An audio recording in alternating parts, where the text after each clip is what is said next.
Blog Talk Radio. Welcome to Institute for Personal Development, where total consciousness is the new frontier. Kriya Yoga is the union of the individual with the divine.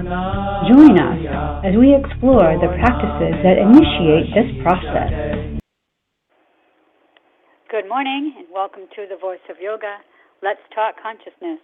I am your hostess, Lisa Winton, and with me is Kenny Toy, also known as Swami Jayananda, founder of Institute for Personal Development, located here in Hampton, New Hampshire. Good morning, Swami. Thank you for being here today. How are you? Good morning. I'm doing well. How about you? I'm doing great, thank you. Well, thank you, listeners, for tuning in. Today on The Voice of Yoga, we will be discussing distinctions between the words veteran, soldier, warrior, and how they can be applied to real-life circumstances. Then Swami will explain that the warrior is a mythological image and an archetype for the defender of truth, principle, and honor. Later we will talk about the differences in an individual's level of consciousness and degree of awareness. To be able to understand how war can be honorable instead of disgrace, meaning light in the soul. So Swami, why don't you get us started when we're talking about the distinction between the words veteran, soldier, and warrior. What do you mean by that? How does that relate to Kriya Yoga? Well, the first thing is the whole concept of a veteran. You know, somebody who has served in the armed forces. And one of the things is that, you know, we do uphold the greatest amount of respect for people that have, you know, served their country. And the gratitude that we have to those people for that service. But what we want to focus on is the whole concept of the difference between a warrior and a soldier. Because the warrior, as we have said in the beginning explanation, is a mythological image that the warrior is associated with the Mars principle in each and every one of us. And on the highest level, it is this innate drive that we want to be a whole and complete person. Now, for the most part, the things that we talk about here, this concept of apotheosis, this process of the human becoming divine, the whole thing, the distinction we make between what was referred to as sons of men and sons of God, that in today's world we have created soldiers. And whether we realize it or not, that to be able to put yourself on a battlefield without the benefit of this internal connection is exponentially that much more difficult. You know, it's kind of like the show that we had when we talked about sex out of marriage is a sin.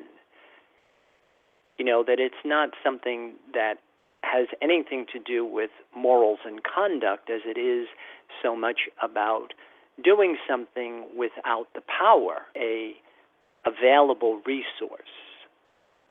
And so the same, I think, is true with the whole concept of the difference between a soldier and a warrior.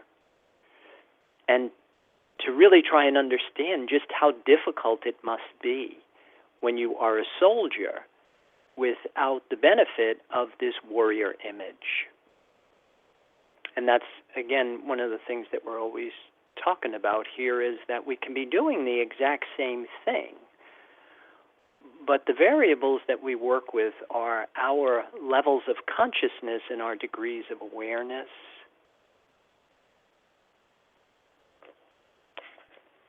When you were describing that, it reminded me of the Bhagavad Gita, you know, the story, you know, that whole, all of it takes place on the battlefield. Is that kind of the same thing that we're talking about?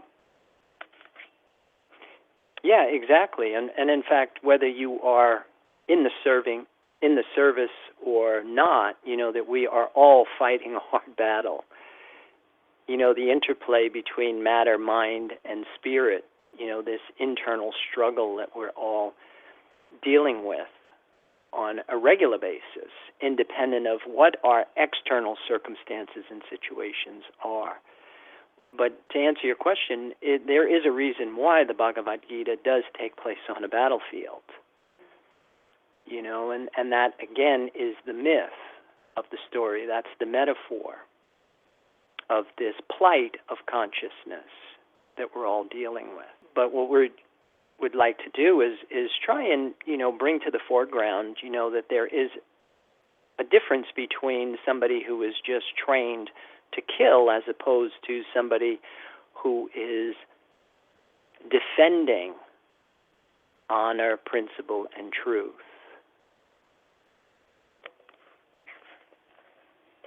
When you say those words, the defenders of honor and justice and all that, it reminds me when I was a kid, we used to watch the Saturday morning cartoon. I think it was called the Justice League or something like that, and it was all these superheroes. It was like Wonder Woman and Superman and Aquaman, and I can't remember who else was there. But that's what they did, is they had to go around and they, save the world from all these other, bad guys, so to speak. Do you think the reason why that, whether you're a child, whether you're an adult, reason why we love our superheroes is because that's what we want to see on ourselves, and you talk about us wanting to become whole, and those superheroes would be what we would consider whole people, right? Well, exactly. I mean, isn't that what we talked about, with the labors of Hercules, that the hero, is the boy who's separated from mother and then undertakes the labors and the task of this journey, of this plight of consciousness. And then, of course, returns to become king. And that's a metaphor, that's a myth for this plight, this gestation period that we talked about last week, of where we go from unconscious awareness to self-conscious awareness to superconscious awareness. And when a human is in the adult state, that would mark the accomplishment of the hero in this model.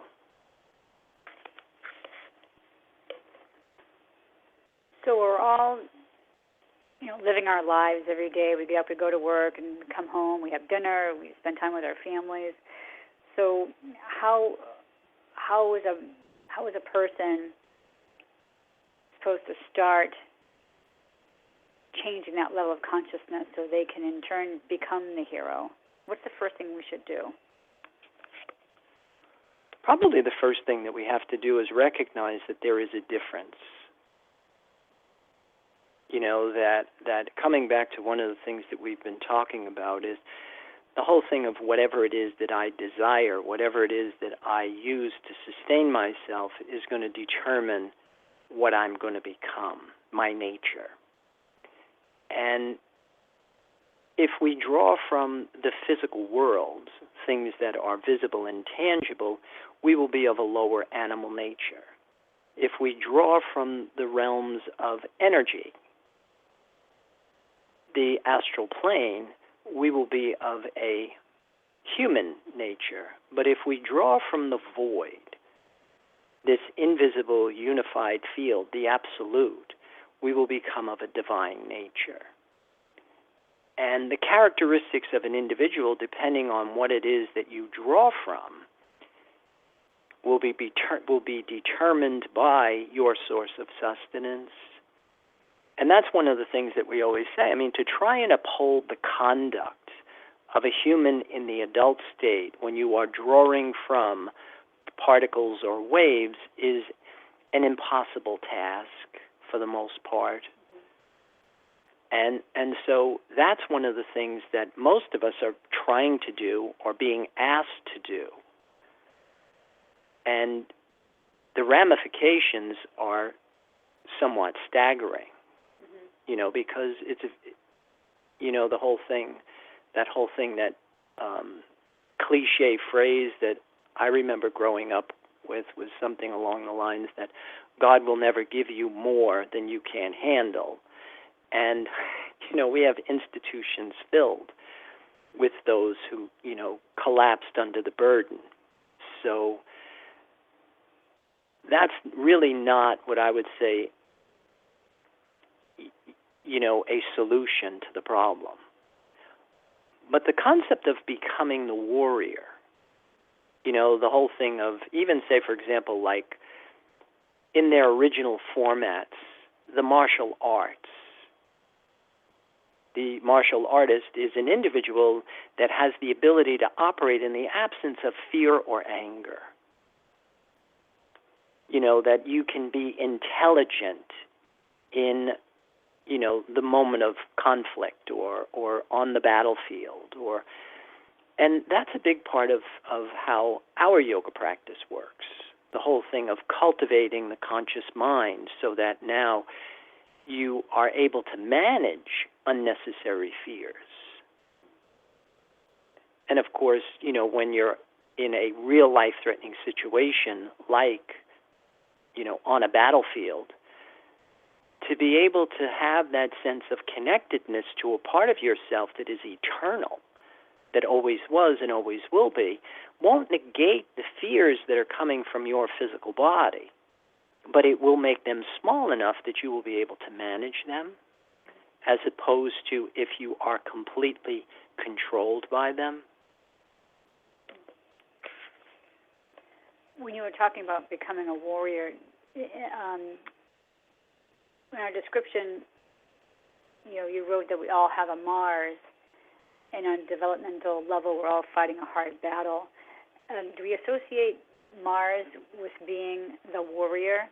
And when you say we're fighting a hard battle, so every day, our life, I guess you could consider we are in a battlefield every day because we're trying to make this vertical leap in consciousness, and the world around us, the way it is, pulls us back down. So is that what you mean by a battlefield, and that we have a Mars complex because we're trying to thwart our way up that level of consciousness? Yeah, I think that's exactly what we're talking about. That Mars is our desire. It's what we want. And the conflict happens where your body has programming and it's looking for something that's dualistic, something that's visible and tangible. You can't become a whole person if you draw from this particular source of sustenance. And in order for you to grow psychologically and spiritually, there has to be this separation. But all of the forces are in favor of keeping us attached to the tangible and visible aspects of reality. So a big part of overcoming this is you had to learn how to work with this condition. That's why most of our religions in their original formats have rituals, ceremonies, ordeals, ascetic practices. The way it plays out, it's kind of like the outside world is a magnet, and we are carbon steel. So the pull is very strong. Now, in order to separate from that influence, we have to refine ourselves. You have to change that carbon steel into a non-magnetic stainless steel. And that's where the rituals, the ceremonies, the ordeals, the ascetic practices had pragmatic application. That you're actually able to separate from duality, which in fact is fear and limitation. And then in the framework of doing that, you also want to recognize that we have desire. So you've got to be attached to something. And physics tells us that matter can't be created nor destroyed, only changed. So the whole intention was to reconnect to a different source of sustenance. And that's where it can get a little bit tricky, because we have three different dimensions of reality that we're dealing with. We've got the particles, we've got the waves, and then we've got this indivisible unified field, the absolute. And so you've got to be very careful that you don't reattach to waves. They're invisible but tangible. Thoughts, the realms of thoughts, they have traceability. They're dualistic. So, and it won't give you the return that you're looking for, that there's really, that's why the books tell you there's only one God, there's only one truth, there's only one religion, there's only one yoga, there's only one number one need. Everything else was what they called the sin. It misses the mark. So a big process of becoming, a whole person is, and that's why we say yoga is a path of action, it's a path of knowledge, and a path of devotion. And you've got to have all this stuff in place in order to separate from fear and limitation to reconnect to truth and wholeness. But then when you do that, everything will change. All right, good. We're going to pause for a moment, listeners, to hear a word from our sponsors, and we will be with you shortly. Om Purnamada Purnamidam Purnamudachyate. If you are looking for a samadhi-based experience, IPD Kriya Yoga has the goods. A complete yoga program that includes the practices and the process. Kriya Yoga Series 1 live classes and videos. Get your arms around the spiritual science of Kriya Yoga. The intention of why we practice is to embody the spirit, to feel connected to the life force. Kriya Yoga Asana live classes and videos. A cosmically engineered system of exercises to initiate Apotheosis. A system of exercises engineered for dining and dancing at the Cosmic Ballroom. Kriya Yoga Series 2 live classes and videos. A practice in open form designed to facilitate positive growth of consciousness. Get your Labyrinth video. I find the positive side of it is it pulls a lot of things together. Kriya Yoga Mantra and Meditation. With repetition comes absorption. Pray on prana and become divine. At the same time, we all have a unique talent and gift to give back to the universe. Private sessions. The mysteries of the universe have always been handed down verbally from teacher to student. Call or click now and get started. 603-929-0303 or www.ipdtransform.com. Namaste. Purnamariya Purnamevavashishate. Well, welcome back. For those of you just joining us, you're listening to The Voice of Yoga, and we are talking consciousness.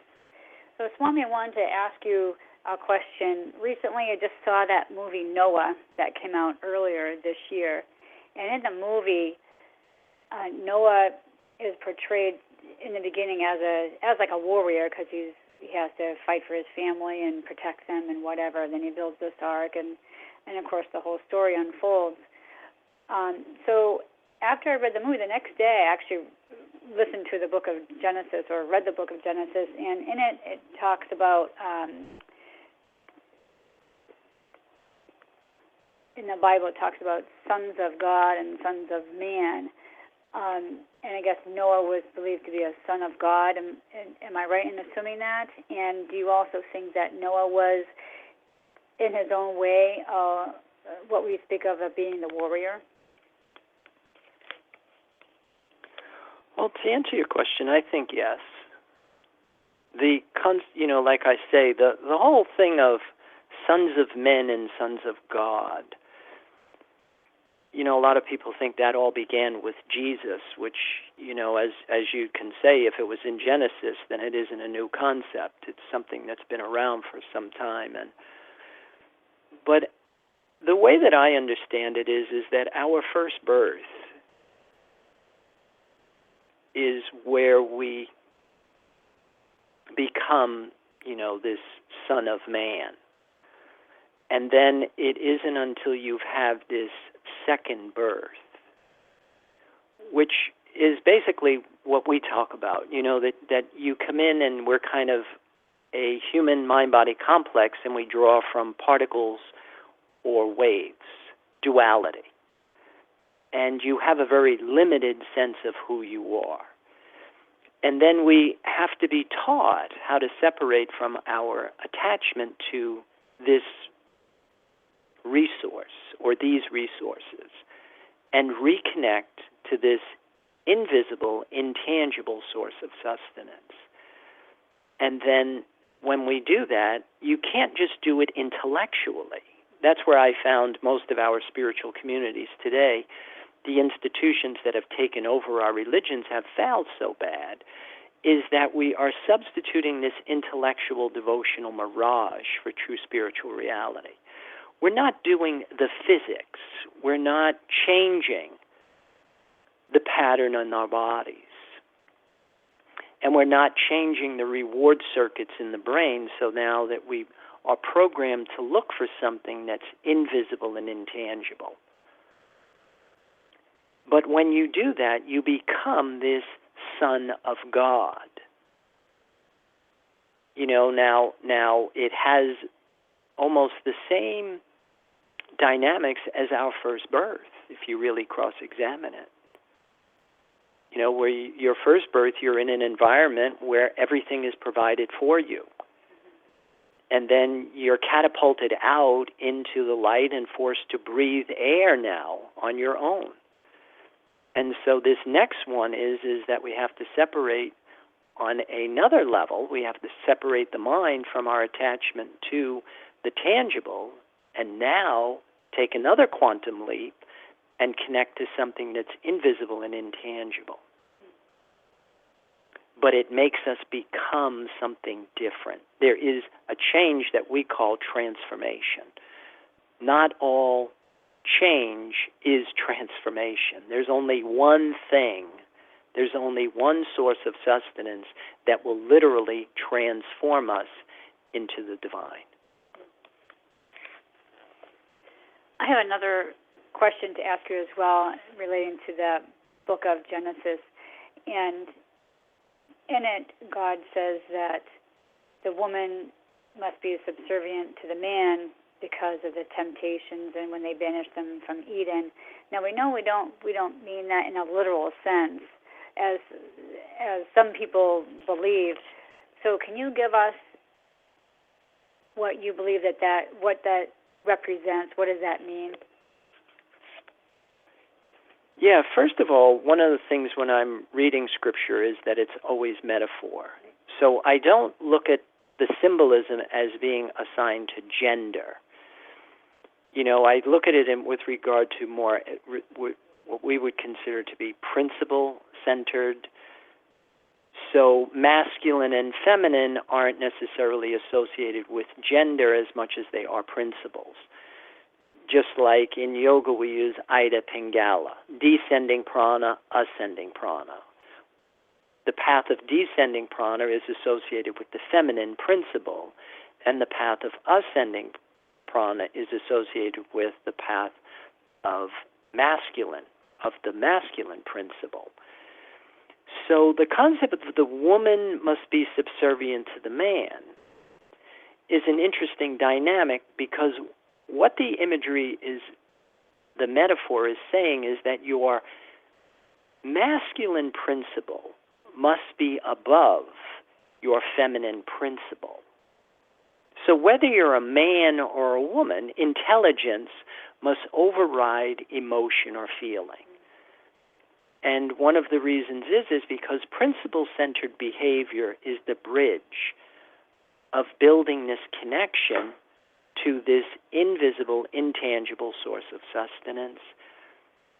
It's kind of like attracts like. It's like when you're digging a well, that you need water in order to what they call prime the pump. So a big part of any kind of spiritual practice is initially you must employ the conduct But it's not about the conduct as much as it is about the connection. But it's not gender sensitive. It's principle centered.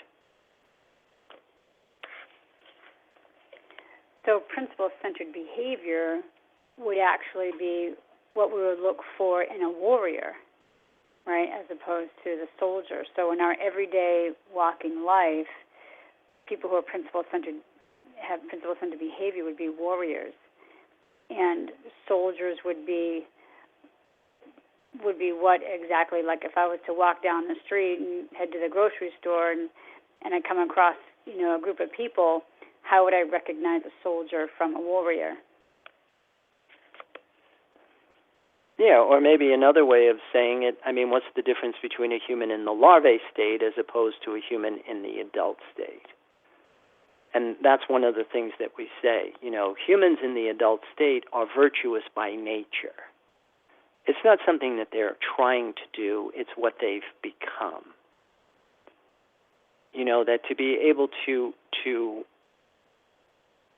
regulate your behavior based on these values is very different when you are trying to do it as opposed to you have become divine.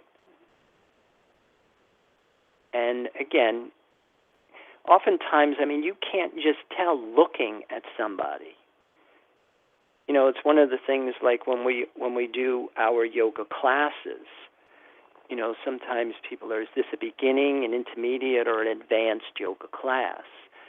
And what we say is, well, we don't label it, because what's going to determine whether it's a beginner, an intermediate, or an advanced yoga class is not necessarily the class itself, as much as it is your level of consciousness and your degree of awareness.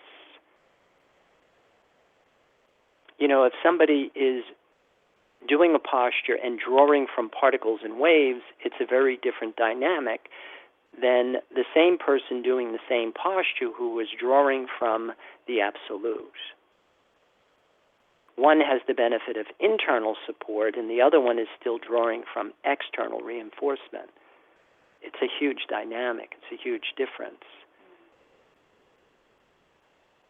But the appearance is the same. Yeah, well, that's a good analogy. Well, we have to start think about closing down our show. So I would like to invite listeners out there to visit our website. You can follow us on Pinterest and Twitter and Facebook. And also available to listeners are the online classes that you can access through our website, www.ipdtransform.com. You just click on the link for online classes, and that will direct you to Powwow, and from there you can select the classes of your choice. But keep those comments, questions, and curiosities coming, because we do enjoy hearing from you. Program next week, we'll be talking about the upcoming new moon, which will be in Sagittarius on November 22nd, and how it relates to the mind and relating to Kriya Yoga. So, Swami, before we sign off, do you have any final thoughts about today's show or show for next week? Well, one thing that I would like to do is if there are any veterans out there who are struggling with any kind of syndrome or anything like that, that we'd be more than happy to help them with some of the information that we have and also the practices that we employ, because I think they would be very helpful in helping them, again, get the benefit of internal support and find solution to a lot of these common problems. And with that, I would wish everybody a good day and namaste, and also invite people to join the Kriya Yoga Spiritual Advance. And I'll give it back to you. Well, thank you for being here today, Swami. And thank you, listeners, for tuning into our program, The Voice of Yoga, with Swami Jayananda, signing off. Have a wonderful Kriya Yoga kind of day. Namaste.